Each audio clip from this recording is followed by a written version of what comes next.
In 2010, a very successful Nashville, Tennessee music producer turned her car into her driveway and pulled into her garage. After turning her car off, she was about to click her garage door remote again to shut the garage door when she turned and looked out her car's back window, and she saw something very strange sitting there on her driveway. Seconds later, Veronica would be scrambling to get out of her car and inside of her house as fast as she possibly could. Initially, this story will seem fairly cookie-cutter for a true crime story. However, it is not. There is a very unique plot twist at the very end, so stick around to make sure you hear it. But before we get into today's story, if you're a fan of the strange, dark, and mysterious delivered in story format, then you've come to the right podcast because that's all we do. And we upload twice a week, once on Monday and once on Thursday. So, if that's of interest to you, please replace the 5-star review button's refrigerator light bulb with a heating lamp. Also, please subscribe to the MrBallen Podcast wherever you listen to podcasts so you don't miss any of our weekly uploads. Okay, let's get into today's story.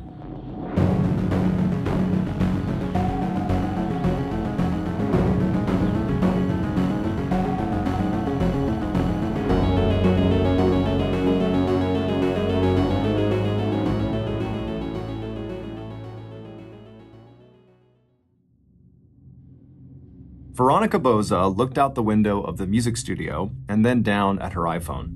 As she tapped the icon that would show her the weather forecast, the 39-year-old Nashville, Tennessee music producer hoped that tomorrow would be as clear and warm as today had been. Nashville's weather was usually predictable, but it was August of 2010, and just 3 months before, the city had been slammed by the worst flood in its history. Ever since then, Veronica had stopped taking for granted that every summer day would be hot and humid, and like so many other Nashville residents, she checked the weather report regularly now in case there were any other extreme weather events in the forecast. At the reassuring sight of a tiny yellow sun displayed on her smartphone screen, along with a predicted high for the following day of 92 degrees Fahrenheit, Veronica smiled. She and her 9-year-old son, Jordan, had already decided that if Saturday's weather was sunny and hot, they were going to spend all day at the community pool in their new neighborhood. After putting her phone away, Veronica gathered her things and began getting ready to leave the studio and head for home where Jordan was waiting for her. But on Veronica's way out the door, one of her coworkers reached out and put a hand on Veronica's arm. As Veronica stopped and looked questioningly at her friend, the woman asked quietly, "Hey, Veronica, is everything okay?" Veronica smiled, her warm brown eyes almost as dark as her hair. She loved her job here in the city known as the music capital of the world, and she also loved the fact that she worked with such a tight-knit community of people who genuinely cared about each other's lives. It had not exactly been a secret that Veronica was going through a tough divorce and that Jordan, who sometimes accompanied his mother to work, had become a bit withdrawn and clingy as his parents worked out their personal and legal differences. But when it came to her divorce, at least at work, Veronica tried not to dwell on the pain and personal difficulties she'd been experiencing.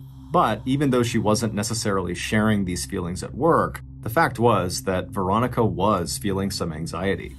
She and her husband Tim had been married for 15 years. They had met and fallen in love shortly after Veronica had immigrated to the US from Italy in 1994. They had both been in their mid-20s when they met, and they both had big dreams. Tim was a construction worker who had plans to build a home remodeling business. As for Veronica, she wanted to work in the entertainment industry. And for the first dozen years of their marriage, their life together in north central Tennessee had been good. Tim did build up his business, and while Veronica worked some part-time jobs, she also went back to school and earned a degree in communications. And 7 years after getting married, Tim and Veronica had their only child, their son Jordan, who was the apple of his mother's eye. It had taken Veronica's career a little longer than Tim's to take off, but when it did, and she got a job as a music producer in Nashville, Tennessee, where the Bozes lived, it seemed like the sky was the limit for her. Veronica, who was not only beautiful with her dark hair and features and olive skin, also had that it factor that just made people like her and want to be around her. She was also a devout Catholic who hardly ever missed a Sunday service at her local church. But despite having this celebrity-like style and charisma, Veronica was very modest and never tried to put herself in the spotlight. And in her career, this was literally the case. Her job was to work behind the scenes with recording artists to help them make new music. And in 2009, Veronica was so in demand as a producer that she was asked to produce that year's Country Music Television Awards, which was a very big challenge. But Veronica did a great job, which really elevated her amongst her peers. But as Veronica's star was on the rise, Tim's career was starting to falter. And then, starting in 2007, the construction industry was rocked by the Great Recession. That's when the U.S. housing market went from boom to bust, and large amounts of mortgage-backed investments suddenly lost value. And so around that time, Tim's construction and home remodeling business took a serious hit, putting a strain on the family. In addition to stress over their new financial problems, Veronica's job was becoming so demanding that she was working 10 to 14 hours every day. This while Tim suddenly found himself scrambling for any customers. By 2009, the pressure on the Bozas was just too much, and their marriage collapsed, and the couple filed for divorce. When they split, Veronica moved to an upscale neighborhood 30 minutes outside of Nashville, while Tim had to move back in with his mother. And even though both Tim and Veronica were in agreement on some things, they both loved Jordan, and they both were ready to move on with new romantic relationships, the couple had reached an impasse while trying to negotiate a final settlement on child support and a custody arrangement. But finally, it seemed like those last two issues would be resolved, and that by September or early October of that year, the divorce would be final. So, when Veronica looked into her worried coworker's face that Friday afternoon as she was leaving work, Veronica just smiled at her friend and told her how much she appreciated her support, and she assured her that the whole divorce was going to be over soon and that everything would be okay. Her friend smiled back, relieved, and asked Veronica if she had any interesting weekend plans. And Veronica's face lit up as she told her friend that tomorrow, she and her son were going to head to the pool for the day. A few minutes later, Veronica was settled into the driver's seat of her dark blue SUV. She reached into her purse, slipped on her sunglasses, and headed west, away from the noise and honky-tonk glamour of the city to Hermitage, a Nashville suburb named for its main landmark, the plantation where Andrew Jackson, the 7th president of the United States, had lived for more than 40 years.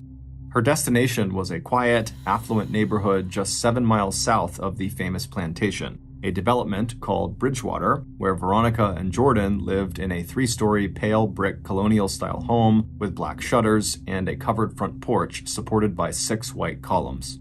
Her 2-car garage was located in the back of the house, and she reached the garage by turning down a narrow dead-end street that ran parallel to the street in front of her house.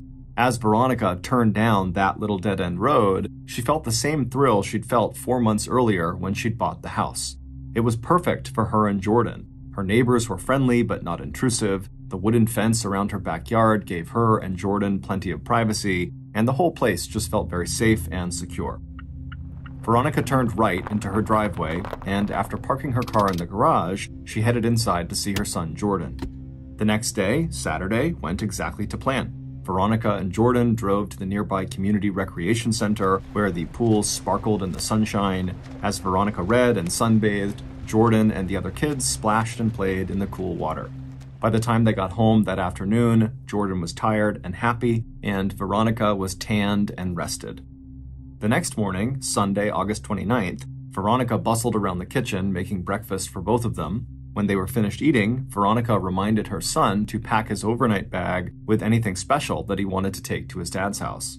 The plan that morning was that Veronica and Jordan would go to church, and then afterward, they would meet Jordan's father, Tim, in the parking lot, and he would take Jordan for the next couple of days. By 10 a.m., Veronica and Jordan were climbing into Veronica's car, and a minute later, they were on the road for the 20-minute drive to St. Edward's Church. On the drive, Veronica did her best to hide the stress she was already feeling about seeing Tim. She tried to think instead about her own plans for the afternoon. She and her new boyfriend, Brian, were going to visit Fall Creek Falls, a beautiful state park 2 hours southeast of Bridgewater. Veronica pictured the mountains and waterfalls, and by the time the church came into view, Veronica could feel herself relax, just a little. After parking the car, she and Jordan headed inside to their usual pew, where Veronica started glancing through the church bulletin and greeting other parishioners. After the service was over, Veronica and Jordan said their goodbyes to Father Breen. The elderly priest nodded encouragingly at Veronica. He knew that Tim and Veronica used the church parking lot as a place to exchange custody of Jordan, and he could feel Veronica tense as she stepped outside the church and spotted Tim's car in the lot. Although Tim and Veronica had initially agreed to a 50-50 custody arrangement, Jordan was actually spending substantially more time with his mother than with his father. While Veronica was more than okay with this, she did want her child support payments to Tim to be reduced, so they reflected the actual amount of time that Jordan was spending with his dad. But hopefully, their lawyers could work something out, and soon, because Veronica really wanted this marriage to be over. Taking a deep breath, Veronica slipped her hand into Jordan's, and the two of them walked away from the church down the sidewalk to the parking lot. A few minutes later, she and Jordan had reached Tim, and after exchanging only a few curt words with her estranged husband, Veronica gave Jordan a big hug and told him to have a great time with his dad and with his grandmother. Then Veronica turned around and headed back toward her car. As she walked, she looked up and saw Father Breen still standing in the doorway of the church. She waved and smiled at him, and he did the same back. When Veronica reached her car, she climbed inside, turned it on, and then began the 20-minute drive back home. She already missed her son, but she'd be seeing him in a few days. And in the meantime, she did get to have some alone time with Brian. Veronica and Brian were both music and TV producers, and when they'd met about 6 months earlier, the chemistry between them had been instant. And over the last several months, their feelings for each other had only deepened and grown stronger. As Veronica pulled into the Bridgewater neighborhood, she glanced at her watch. It was just after noon. She and Brian had already spoke on the phone earlier that day, and the plan was for him to meet her at her house around this time so they could head out to Falls Creek Falls. Veronica turned down the narrow dead-end street behind her house and then into her driveway. She opened her garage door, she drove inside, and was about to push the garage door remote again to close the garage door behind her when she paused. She had noticed something in her rearview mirror as soon as she pulled into the garage, and so to get a better look, she turned around in her seat and looked out her car's back window, and sure enough, there, outside on her driveway, was something totally unusual that should not have been there. About 20 minutes later, at 12:30 p.m., the 911 dispatcher at the Metropolitan Nashville Police Department received a frantic call from a man who identified himself as Brian Robinson. He was standing inside the house belonging to his girlfriend, Veronica Boza, and Veronica was dead. No, he had not checked for a pulse. No, he had not tried to render any medical assistance. Please, he said, giving dispatch the address, just get here. By 12:50 p.m., police cars and medical personnel lined the quiet street in front of the stately pale brick colonial house with more vehicles and flashing lights parked out back in the driveway. The white pillared porch and perimeter of the house were soon cordoned off with yellow crime scene tape. Inside the house, veteran homicide detectives Johnny Crumby and Andrew Injachok stood in the spacious living room looking down at the ruined and mangled body of one of Nashville's rising stars. Veronica lay on her side on the living room floor. Spread out around her on the polished wooden floorboards was a pool of blood that had already started to darken and thicken at the edges. Veronica had been shot at close range at least 4 times. Even without an autopsy report, it was clear from the abrasions on Veronica's forearms, the open door of her car, and the spilled contents of her purse in the garage that Veronica had at first tried to outrun her attacker. But when that didn't work, she had most likely turned and stood her ground, attempting to fight her attacker off. The motive for this crime did not appear to be a robbery, since investigators quickly found money and checks in plain sight in the house, along with $300 in cash inside the kitchen pantry. But a quick check of Veronica's SUV, the garage, her purse pockets and tabletops, as well as drawers, did show that at least one important thing was missing, and that was Veronica's white iPhone. Meanwhile, the crime scene technicians had also found one important piece of physical evidence. At first glance, it had appeared to police that the killer had picked up all the shell casings from the bullets they fired into Veronica's body. But after moving aside the furniture in the living room, crime scene techs had found their first critical clue. Snugged up against the baseboard behind the white sofa was a single shell casing that the killer must have left behind in their rush to leave the house. Now, looking down at the grisly scene in front of them, even the seasoned detectives were shocked at the brutality of this crime. Although the murder rate in Nashville was almost twice the national average, very few of those homicides were ever committed in affluent neighborhoods like Bridgewater. On the other hand, as these detectives knew, Tennessee was a state that ranked in the top 5 in terms of domestic violence and domestic violence-related homicides. As crime scene technicians began moving through the house, dusting for fingerprints, taking pictures, and marking and bagging evidence, Detectives Crumby and Injachok headed for the back door. The first person they wanted to talk to was Veronica's boyfriend. Not only had Brian found Veronica's body, but his reaction to that discovery had raised some red flags for the detectives. While he had immediately called 911, it was only after the 911 dispatcher had told him to that he had even checked to see if Veronica was still alive. And after telling the dispatcher, no, Veronica had no pulse, Brian had ended the call and then immediately gone into the downstairs bathroom to wash his hands before stepping outside to wait for the police. As detectives stepped outside, they noticed that already Veronica's neighbors had begun to gather in stunned groups at the front and back of Veronica's house. Police knew it would not take long for a sense of fear and anxiety to overwhelm these families who, up until now, had felt so safe in this tranquil suburban haven with its sparkling pool and well-tended nature trails. Standing in the driveway, the detectives spotted Brian, whose apparent shock had now given way to grief.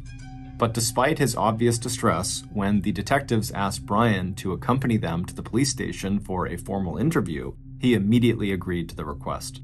Before leaving, the detectives went back inside the house to give instructions for investigators to start interviewing neighbors and putting together a timeline of when the crime had been committed.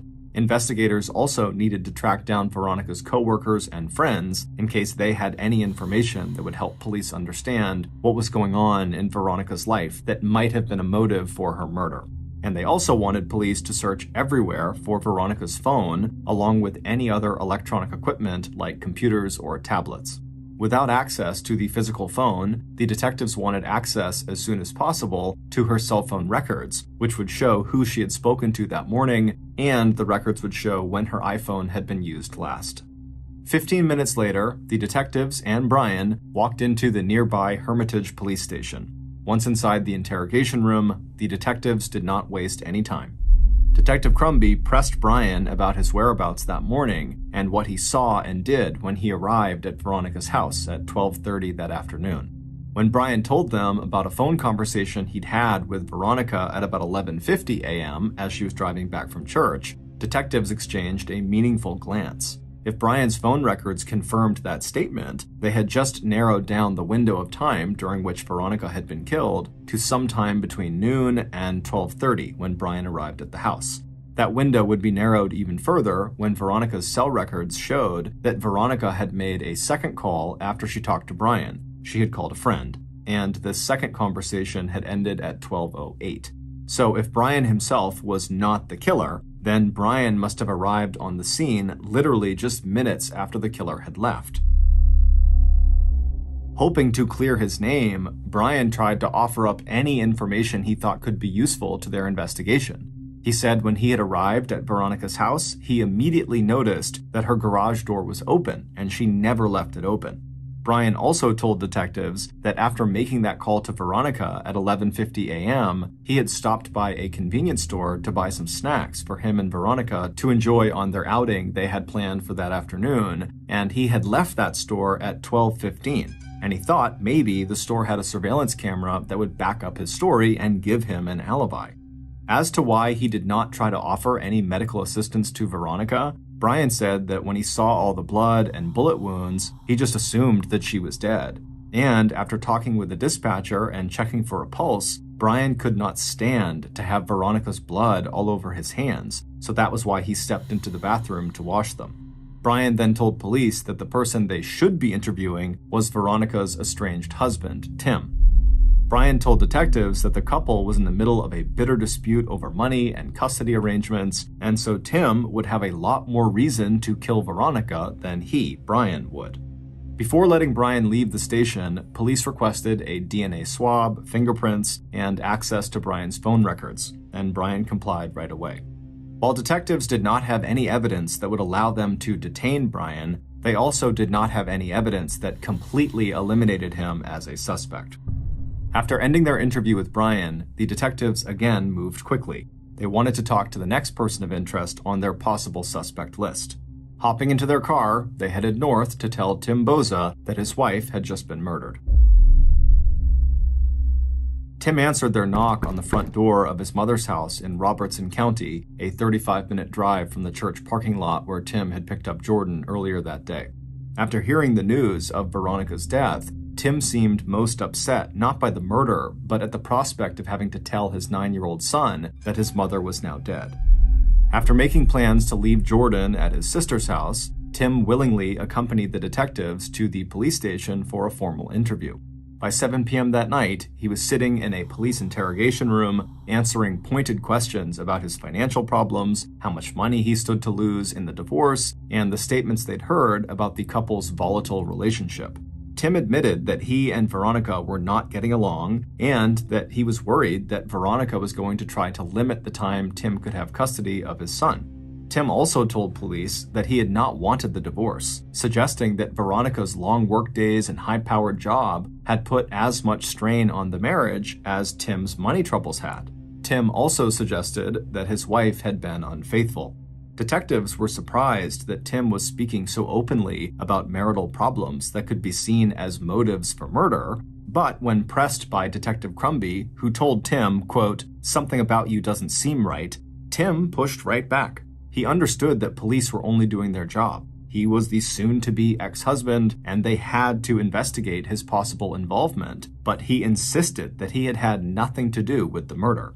He also told police that he could account for all of his movements that day, starting with the time he left the church parking lot at 11:45 a.m. with Jordan.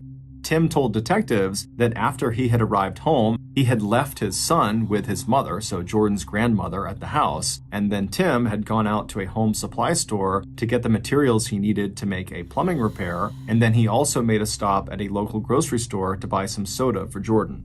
Tim produced time-stamped receipts and suggested that the police see if either store had surveillance cameras that could confirm where he was that day. Like Veronica's boyfriend, Brian, Tim also agreed to give police a DNA swab. He allowed them to take photographs of him and said it was perfectly fine if police wanted to examine his phone and confirm the list of calls Tim had made that day. That night, while waiting for the autopsy report and the crime lab's report on evidence collected at the crime scene, Detectives Crumby and Injachok started poring over the cell phone records they had obtained from the phones belonging to Tim, Brian, and Veronica. And that's when they noticed that there was one number that appeared dozens of times in Tim's phone records. It belonged to Tim's business partner, Coy Cotham, who went by the name Corey Cotham.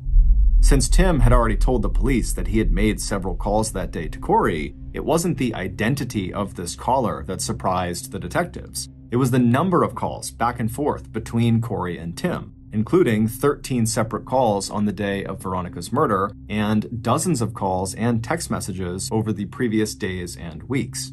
Intrigued, detectives ran a background check on Corey, and they were stunned to find out that he had 2 prior convictions for aggravated assault. The detectives finished work late that evening, feeling good about the progress they'd made so far. But by mid-morning the next day, so a day after Veronica was killed, August 30th, that sense of optimism had disappeared. The alibis for their 2 main suspects, Tim and Brian, had both come back rock solid. Surveillance footage would confirm that Tim was not anywhere near the crime scene when Veronica was murdered.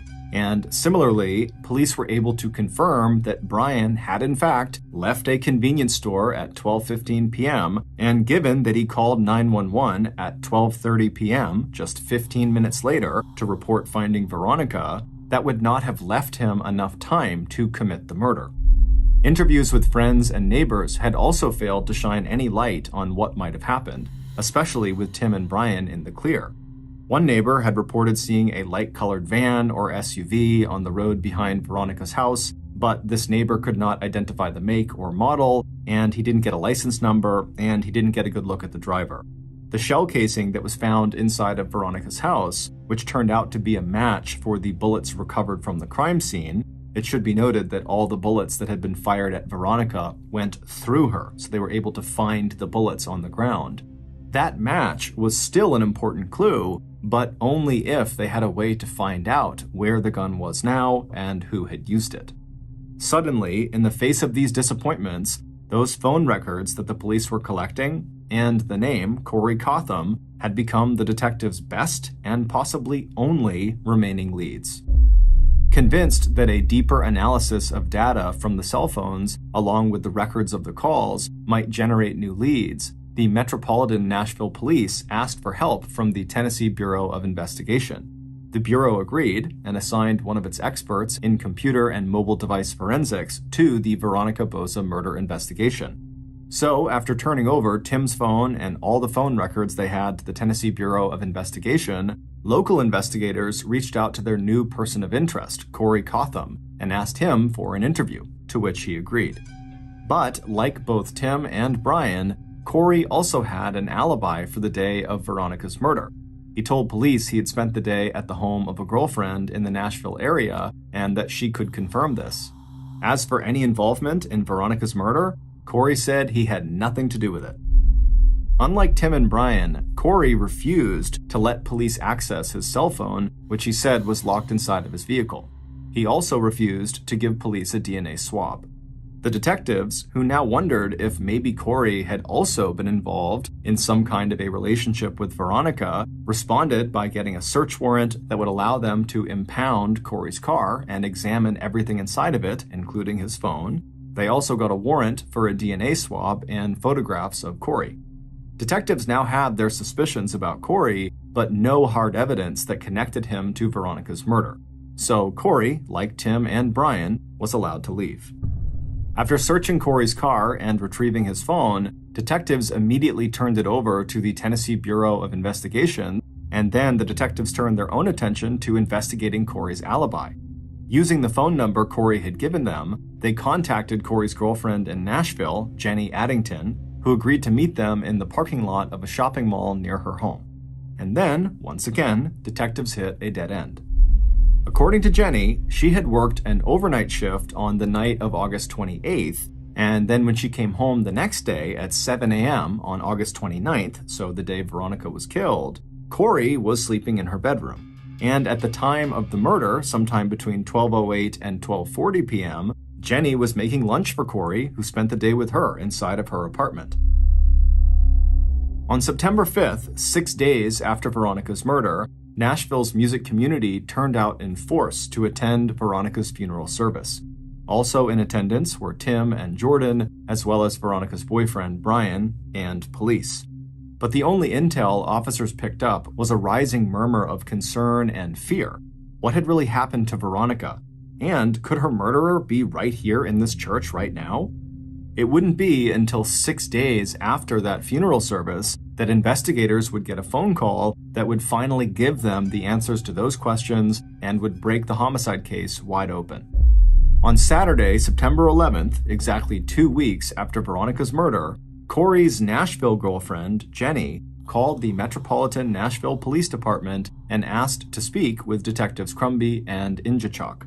She told the officer who had picked up her call that she had not been entirely truthful with the detectives when she had spoken to them last, and now she was terrified and she wanted to come into the police station and tell the detectives what she actually knew.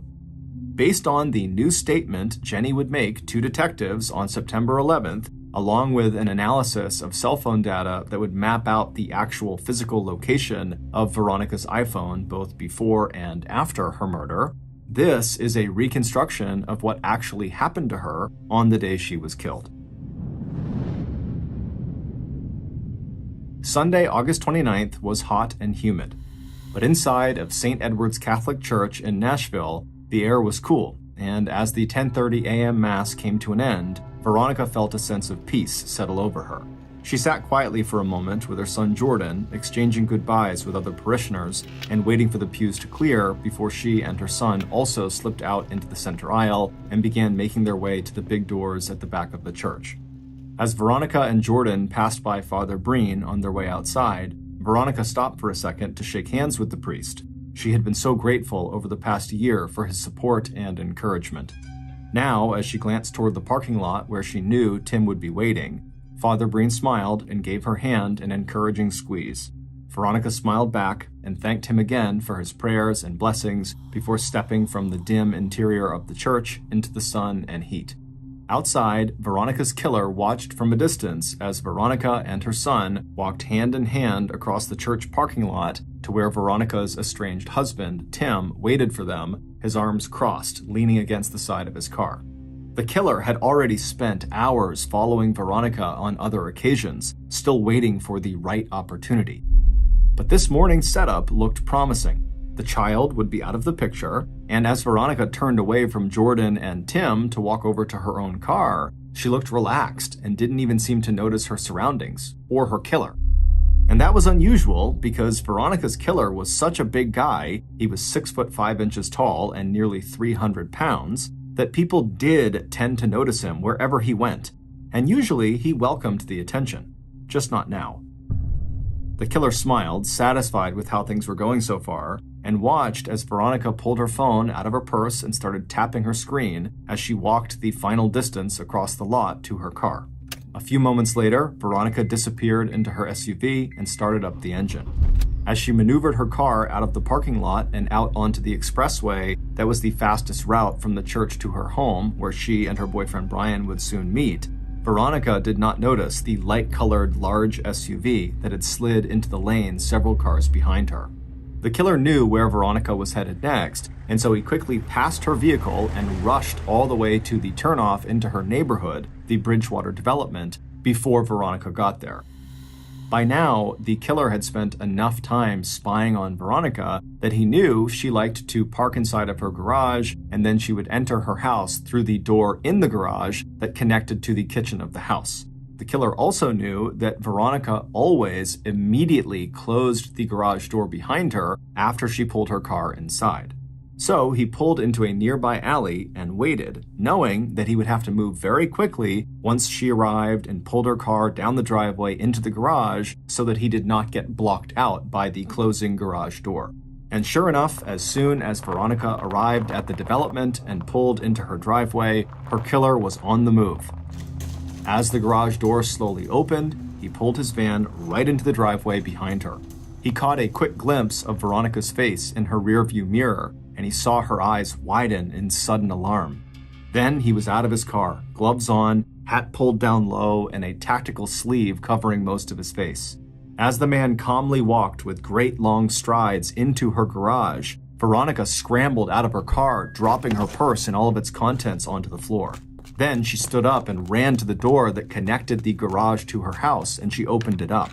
But before she could get through that door and lock it behind her, her attacker had lunged and caught her by the wrist.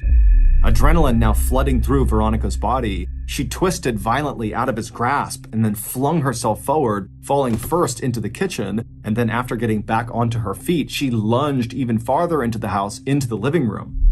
As she did this, she and her attacker, who was still right behind her, smashed into tables and chairs and paintings and knocked things off counters and tabletops in the wall, until finally, in the living room, Veronica's killer grabbed hold of her arm again, and he spun Veronica around to face him while he simultaneously raised his pistol and began firing. At least 4 shots were fired from the killer's high-point semi-automatic weapon. One of the bullets hit Veronica's right shoulder and arm, breaking bones before exiting her body. A second bullet entered above and behind her left ear and then exited on the other side of her head between her right ear and forehead. Another bullet that had entered her left ear ricocheted inside of her skull and then exited just above her right eye. The killer, seeing Veronica now bleeding out on the polished wood floor of her living room, knew without a doubt that the 2 shots he had fired into her head were lethal. Pausing only to catch his breath, Veronica's killer quickly scooped up the spent shell casings from the floor before taking off back to the garage and grabbing Veronica's white iPhone off the garage floor before jumping into his large SUV. Later that day, the killer would call a friend and ask for instructions on how to unlock an iPhone and also how to remove the battery from an iPhone. But for now, as he was making his escape, the killer simply powered off Veronica's iPhone, put it in his pocket, and then drove as casually as he could out of the Bridgewater development and headed back to the expressway and began driving towards Nashville.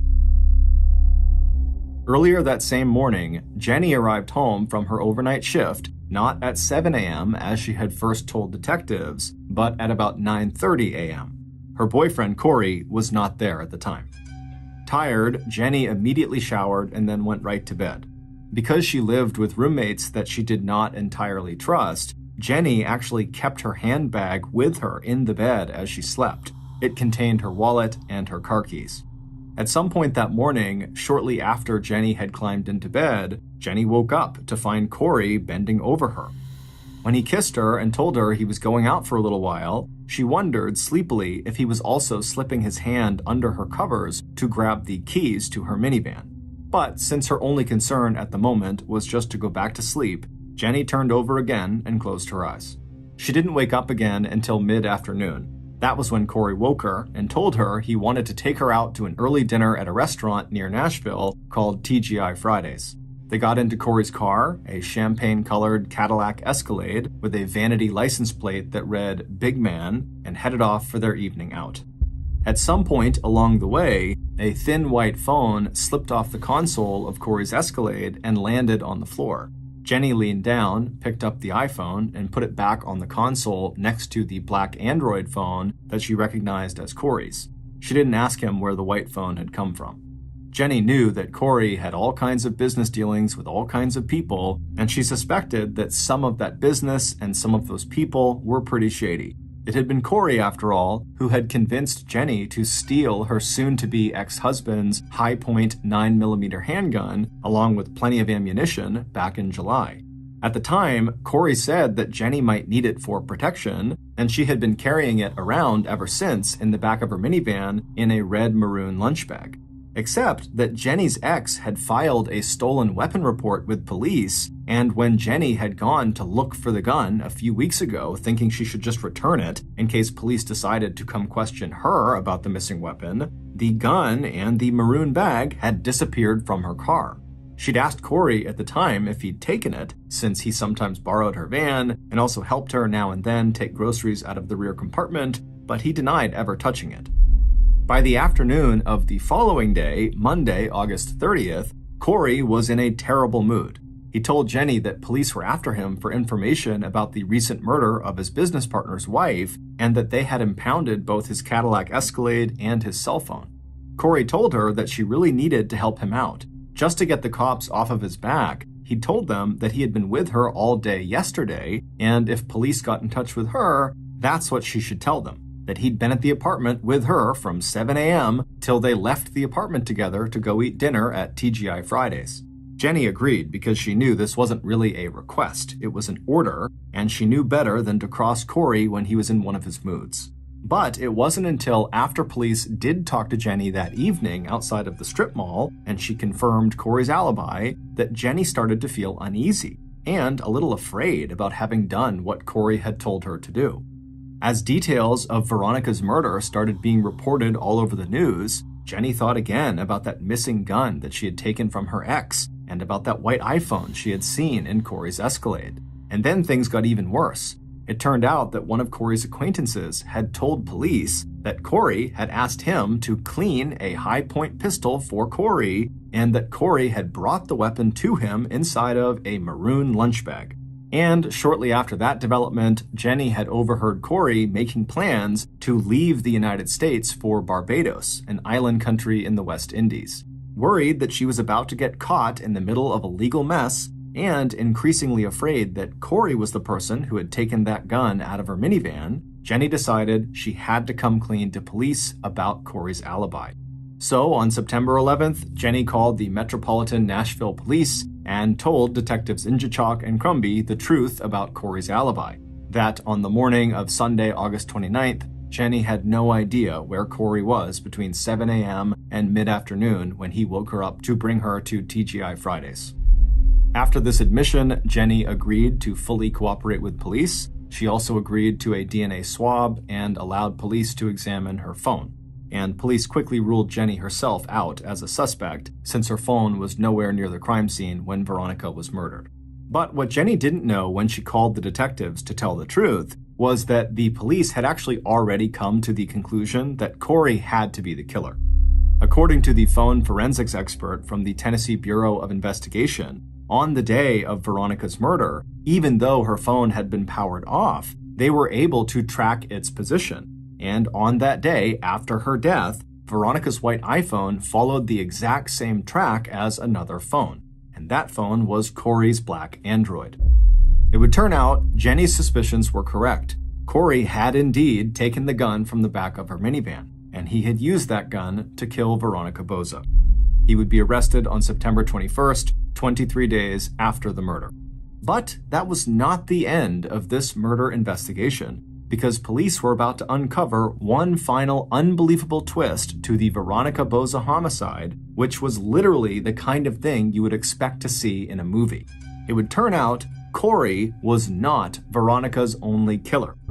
Although this other killer was far away from the Bridgewater development at the time of the crime, and he never so much as touched the weapon that was used to kill his wife, it was Tim Boza, Veronica's estranged husband, who had first planted the idea that led to Veronica's death. Back in late June, early July, bitter and broke over a divorce that looked like it would end with him getting less time than he wanted with his son and less money than he wanted from Victoria, Tim and his business partner and best friend, Corey Cotham, who was also broke and also facing relationship issues, started talking about a Criss Cross murder scheme, just like the one that Hollywood actors Danny DeVito and Billy Crystal played out in the 1987 comedy thriller Throw Mama from the Train, where Billy Crystal's character agrees to murder the mother of Danny DeVito's character, and Danny DeVito's character agrees to murder the wife of Billy Crystal's character. But unlike in the movie, where neither the overbearing mother or the deceitful wife is actually killed, Corey and Tim decided they should do this and actually follow through. The plan was that Corey would kill Veronica for Tim, which he did, and in exchange, Tim would kill the ex-husband of one of Corey's girlfriends for Corey. However, Tim did not get a chance to commit that murder before they were caught. And although Tim later denied that the two men had any kind of formal agreement to carry out either murder, investigators would go on to find plenty of evidence to the contrary, at least when it came to the murder of Tim's wife, Veronica. That evidence included the 13 phone calls that Tim and Corey exchanged on the day Veronica was killed, along with several text messages in which the men planned the murder. And just after the murder, Tim got an update from Corey saying, quote, "It's done." It would turn out that in addition to just wanting their respective kill targets erased because of the trouble they were apparently causing them, both men, Corey and Tim, had a big financial motive to carry out the murders. Specifically, the murder of Veronica. Corey expected to be paid $35,000 for killing Veronica, and Tim, who knew if Veronica was killed before their divorce finalized, would be the beneficiary of his wife's $550,000 life insurance policy. The Boza's financial planner later testified that on the day of Veronica's funeral, Tim had approached him immediately after, asking when Tim could expect that life insurance payout. In February of 2012, Corey Cotham was convicted of first-degree premeditated murder and, quote, especially aggravated robbery, and was sentenced to life without parole plus 25 years. 6 months later, in October, Tim, who had testified against Corey at Corey's earlier trial, was sentenced to life in prison as well, but with the possibility of parole after 51 years. As of 2021, Veronica and Tim's son, Jordan, was living with an aunt in Tennessee and was going to college.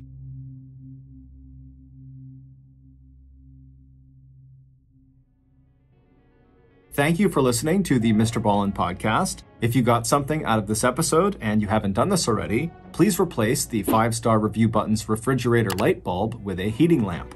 Also, please subscribe to the MrBallen Podcast on Spotify, Apple Podcasts, Amazon, Google, and anywhere else you get your podcasts. This podcast airs every Monday and Thursday morning, but in the meantime, you can always watch one of the hundreds of stories we have posted on our YouTube channel, which is just called MrBallen. We also now have a registered 501c3 charitable organization called the MrBallen Foundation that makes it as easy as possible for you to join me, my family, and my team in supporting those whose lives have been most impacted by violent and heinous crimes. Monthly donors to the MrBallen Foundation Honor Them Society will receive free gifts and exclusive invites to special live events. But the real reward is helping to create a new ending to the story for victims of violent crime. Go to MrBallen.Foundation and click Get Involved to join the Honor Them Society today. If you want to get in touch with me, please follow me on any major social media platform and then send me a direct message. My username is just @MrBallen, and I really do read the majority of my DMs. Lastly, we have some really cool merchandise, so head on over to shopmrballen.com to have a look. So that's going to do it. I really appreciate your support. Until next time, see ya.